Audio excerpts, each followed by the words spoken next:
video kali ini kita akan mempelajari tentang siklus air, yaitu materi ilmu pengetahuan alam di kelas 5 sekolah dasar. Adapun pembahasan materi kali ini, yang pertama kita akan belajar manfaat air, kemudian kita akan belajar apa itu siklus air, dan yang ketiga bagaimana proses terjadinya siklus air, kemudian yang keempat kita akan belajar kegiatan manusia yang memengaruhi siklus air.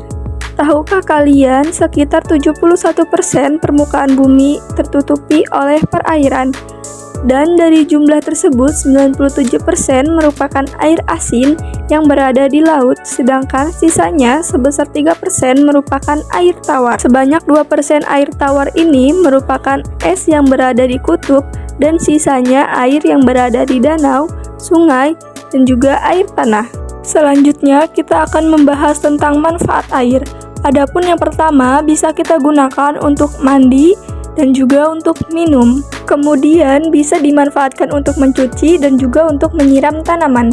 Selain keempat aktivitas ini, masih banyak sekali manfaat air bagi kehidupan di muka bumi ini. Meskipun digunakan secara terus-menerus, air yang ada di bumi tidak akan habis. Hal ini terjadi karena adanya siklus air. Lalu, tahukah kalian apa itu siklus air? Siklus air merupakan perputaran air yang berlangsung secara terus-menerus dari bumi ke atmosfer lalu kembali ke bumi lagi.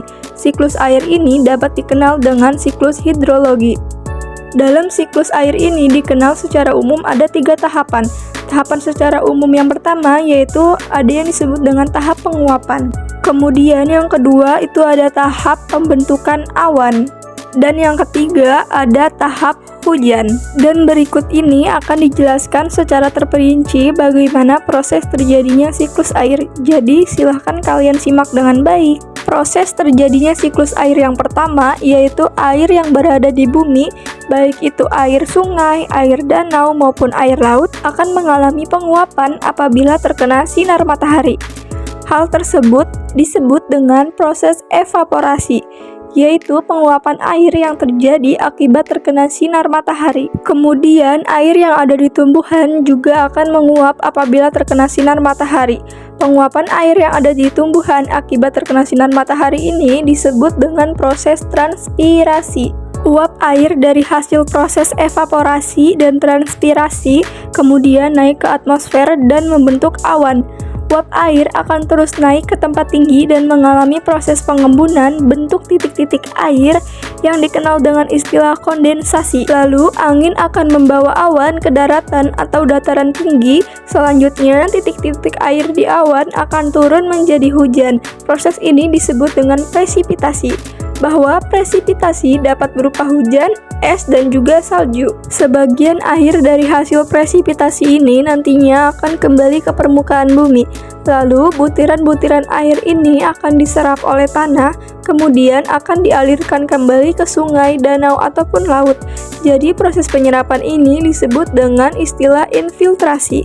Infiltrasi itu merupakan menyerapnya butiran air ke lapisan tanah. Selanjutnya, ada dampak negatif dari kegiatan manusia yang mempengaruhi siklus air. Yang pertama ada penebangan hutan. Kemudian ada membuang sampah dan limbah ke air. Yang ketiga ada pencemaran udara.